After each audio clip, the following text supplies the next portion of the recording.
السلام علیکم جی خواتین و حضرات، آج ہم بات کریں گے جادو کے اوپر. کالا جادو، پیلا جادو، نیلا جادو.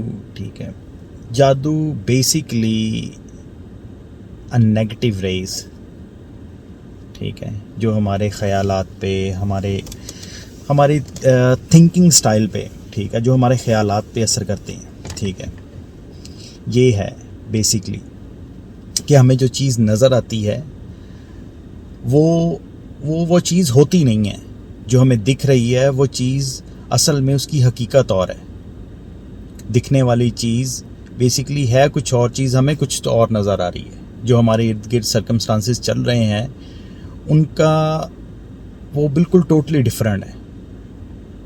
اس کی مثال میں ایسے دوں گا جیسے حضرت واصف صاحب نے فرمایا کہ پریشانی حالات سے نہیں خیالات سے ہوتی ہے.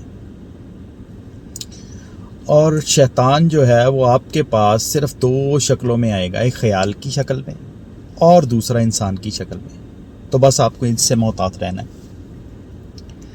اور آگے دوسری چیز یہ ہے کہ میں آپ کو سورۃ طٰہٰ کا ریفرنس دوں گا.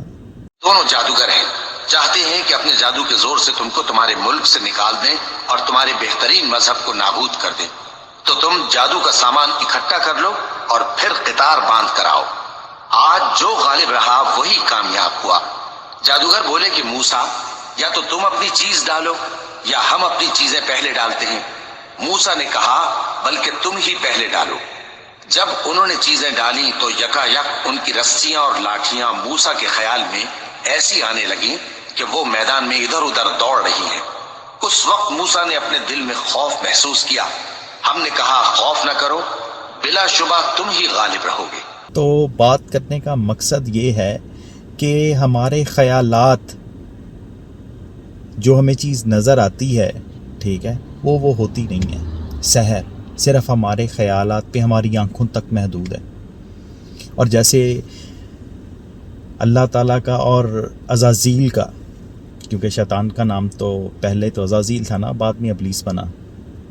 تو جب اس یہ مکالمہ ہوا تو اس نے کہا کہ میں جو بندہ تم نے بنایا ہے، میں آگے سے پیچھے سے دائیں سے بائیں سے گویا ہر طرف سے اس کی راہ ماروں گا. تو اللہ تعالیٰ نے فرمایا مگر وہ جو میرے مخلص بندے ہیں ان کا تو کچھ بھی نہیں کر سکتا. تو گویا جو اللہ کے مخلص بندے ہیں ان کا شیطان، جادو، شیطانیت کچھ بھی نہیں بگاڑ سکتی.